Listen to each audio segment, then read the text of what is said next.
নমস্কাৰ বন্ধুসকল, আপোনালোকক এডুকেশ্যন ফৰ অসম চেনেলটোলৈকে প্ৰথমতে স্বাগতম জনাইছোঁ। ৩২,৩১১ পদত অনলাইন আবেদন চলি আছে।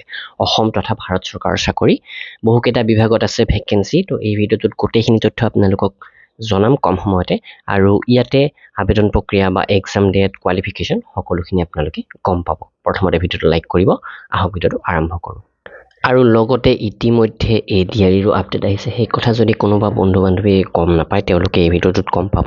কাৰণ ADREৰ যি গ্ৰেড 3ৰ ৭,৫০০ পোষ্ট, তাৰে এক্সাম ডেট ছেপ্টেম্বৰৰ 15, 22 আৰু 29 তাৰিখে হ'ব বুলি হিমন্ত বিশ্ব শৰ্মা ছাৰে ঘোষণা কৰিছে। আৰু গ্ৰেড 4 পোষ্টখিনিৰ এক্সাম অক্টোবৰৰ 20 আৰু 27 তাৰিখে হ'ব। লগতে অসম পুলিচৰ যিমানখিনি পোষ্ট আছিলে প্ৰায় 6,৪০০, ইয়াৰ ফিজিকেল টেষ্ট 3 অক্টোবৰৰ পৰা আৰম্ভ হ'ব। আৰু ইতিমধ্যে আমি ADREৰ বাবে অসমীয়া বা ইংৰাজী মাধ্যমৰ বিভিন্ন PDF এভেইলেবল কৰিছোঁ আমাৰ ৱেবছাইটত। 152 টকাতে 18,000 প্ৰশ্ন উত্তৰৰ PDF পাব অসমীয়া মাধ্যমৰ, আৰু ইংৰাজী মাধ্যমৰ MCQ টাইপত বিচাৰে যদি 12,000 প্ৰশ্ন উত্তৰ 125 টকাতে কিনি ল'ব পাৰিব। আৰু তাৰ মাজতে ADREৰ এইবাৰৰ যি চিলেকশ্যন প্ৰক্ৰিয়া, সেয়া যিহেতু APSCৰ দৰে 3টা ষ্টেজত হ'ব বুলি ঘোষণা কৰিছিলে, কিন্তু হিমন্ত বিশ্ব শৰ্মা ছাৰে পুনৰ ঘোষণা কৰিছে যে এই 3টা ষ্টেজত এইবাৰ ADRE এক্সাম নহ'ব, অৰ্থাৎ আগৰ দৰেই হ'ব ৰিটেন স্কিল টেষ্ট বা ৰিটেন ভাইভা, আৰু তাৰে ওপৰত কম দিনৰ ভিতৰতে অফিচিয়েল ঘোষণাও আহি যাব। তো এইটো আপোনালোকে চাব পাৰে। এইটো আপডেট তেওঁ দি দিছে 11 জুলাইত 9:17 টুইট কৰি দিছে।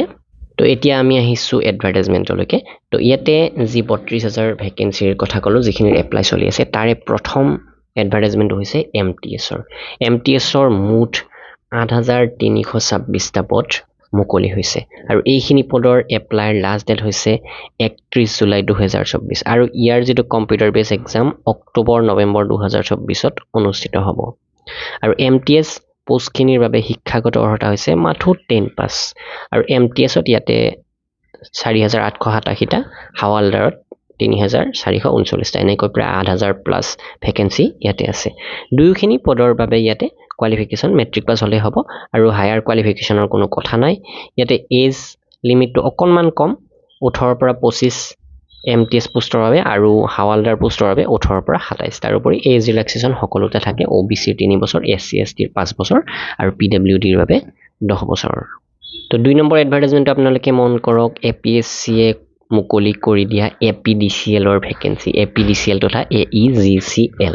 ইয়াতে দুয়োটা এডভাৰটাইজমেণ্ট মিলি 130টা হৈছে, আৰু এই 130টা পোষ্টৰ ক্ষেত্ৰত দৰমহাৰ নিৰিখটোও যথেষ্ট ধুনীয়া, আৰু কোৱালিফিকেশ্যন বিচাৰিছে বেচেলৰ ডিগ্ৰী, অৰ্থাৎ গ্ৰেজুৱেশ্যন কৰিছে তেনেহ'লে এপ্লাই কৰিব পাৰিব, কিন্তু গ্ৰেজুৱেশ্যনত আপোনালোকৰ মিনিমাম 50% মাৰ্ক থকাটো প্ৰয়োজন। বয়সৰ সময়সীমা 21 বছৰৰ পৰা 38 বছৰলৈকে। তাৰোপৰি এজ ৰিলেক্সেশ্যন আপোনালোকে পাবই। তো APDCL তথা AEGCLত AAO অৰ্থাৎ এছিষ্টেণ্ট একাউণ্টছ অফিচাৰৰ ক্লাছ 3ৰ পদ মুকলি হৈছে, মুঠ 130টা। তো আপোনালোকে এইখিনি পদৰ বাবে সোনকালে আবেদন কৰিব লাগিব, কাৰণ এইখিনি পদৰ এপ্লাইৰ লাষ্ট ডেট হৈছে 14 জুলাই 2024। হাতত মাথো 2টা দিন সময় আছে। আজি মই ভিডিঅ'টো 12 তাৰিখে ৰেকৰ্ডিং কৰি আছোঁ। তো APDCL তথা AEGCLৰ 2টা ভেকেঞ্চি আছিলে, সেই 2টাৰ কথা মই ক'লোঁ। দুয়োটাতে একেই পোষ্ট, একেই কোৱালিফিকেশ্যন। আৰু নেক্সট ভেকেঞ্চিটো হৈছে SSCৰ CGL combined graduate level examination 2024, আৰু ইয়াতে আটাইতকৈ বেছি ভেকেঞ্চি আছে, 17,727টা পোষ্ট আছে। আৰু এইখিনি পদৰ আবেদনৰ লাষ্ট ডেট হৈছে 24 জুলাই 2024। ছেপ্টেম্বৰ অক্টোবৰ 2024ত ইয়াৰ প্ৰিলিমছ বা টায়াৰ 1 এক্সাম হ'ব, আৰু টায়াৰ 2 হ'ব ডিচেম্বৰ 2024ত। আৰু CGLত বিভিন্ন ডিপাৰ্টমেণ্টত ভেকেঞ্চি থাকে ভাৰত চৰকাৰৰ। Central secretariat service, intelligence bureau, ministry of ৰেলৱেটো ভেকেঞ্চি থাকে, এক্সটাৰ্নেল এফেয়াৰ বা postal department, central bureau of investigation, গোটেইখিনি আপোনালোকক কৈ থকা নাই। আপোনালোকে যদি বিচাৰে এডভাৰটাইজমেণ্টটো চাব পাৰে। ইয়াতে পোষ্টেল এছিষ্টেণ্ট, শ্বৰ্টিং এছিষ্টেণ্টকে আদি কৰি টেক্স এছিষ্টেণ্ট, ছাব ইনস্পেক্টৰ আৰু বিভিন্ন পোষ্ট আছে, আৰু গোটেইবিলাক পোষ্টত এবাৰতে এপ্লাই হৈ যাব আপোনালোকৰ। ইয়াতে কোৱালিফিকেশ্যন হৈছে গ্ৰেজুৱেশ্যন, যিকোনো গ্ৰেজুৱেশ্যন কমপ্লিট কৰিছে তেনেহ'লে আপোনালোকে ইয়াতে এপ্লাই কৰিব পাৰিব। আবেদন মাচুল 100 টকা পে' কৰিব লাগে ল'ৰাসকলে, OBC আৰু জেনেৰেলৰ। SC STৰ ল'ৰা বা ছোৱালীয়ে আবেদন মাচুল দিব নালাগে, তাৰোপৰি ছোৱালীসকলে আবেদন মাচুল ইয়াতে দিব নালাগে। তো বয়সটো মেক্সিমাম পোষ্টৰ বাবে 18 পৰা 30 বছৰেই হয়, কিন্তু কিছুমান পোষ্টত 20 বছৰৰ পৰা 30 বছৰৰ কেণ্ডিডেটেহে এপ্লাই কৰিব পাৰে, আৰু ইয়াতে একচুৱেলি কিছুমান পোষ্টত আপ টু 32 বছৰলৈকে এপ্লাই কৰাৰ সুযোগ আছে।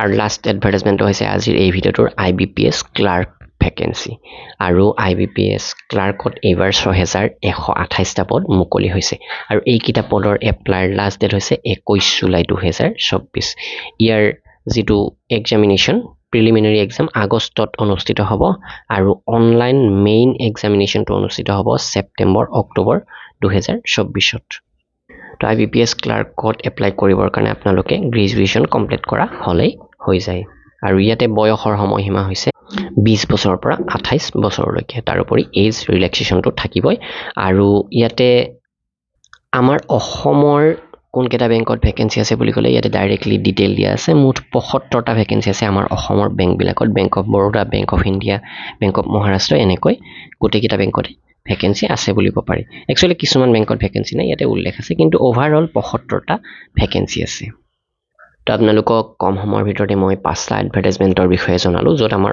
অসমৰ 2টা এডভাৰটাইজমেণ্ট আছে APDCL আৰু AEGCLৰ তো এইখিনি পদৰ বাবে এপ্লাই কৰাৰ সুযোগ আপোনালোকৰ হাতত আছে যথেষ্টখিনি ভেকেঞ্চি যিহেতু আৰু বিশেষ কোৱালিফিকেশ্যনৰ কথা নাই SSC MTSতো আপোনালোকে মেট্ৰিক পাছ হ'লে এপ্লাই কৰিব পাৰে বাকীখিনি পোষ্টৰ বাবে গ্ৰেজুৱেশ্যন লাগে তো আপোনালোকে সোনকালে এপ্লাই কৰক আৰু আগন্তুক ADRE বা এইবিলাক SSC এক্সামৰ বাবে যদি অল ইন ওৱান PDF বিচাৰে আমাৰ পৰা এইকেইখন কিনিব পাৰে 40,000 প্ৰশ্নৰ উত্তৰ সম্পূৰ্ণ অসমীয়া মাধ্যমত আছে মাত্ৰ 499 টকা আৰু ইংৰাজী মাধ্যমত যদি লাগে 45,000 কৈ আছে এইখনৰ দাম মাত্ৰ 450 টকা ডেছক্ৰিপশ্যনত লিংক দি দিছোঁ অথবা assamjkpdf.com ভিজিট কৰি এইকেইখন কিনি ল'ব পাৰে ধন্যবাদ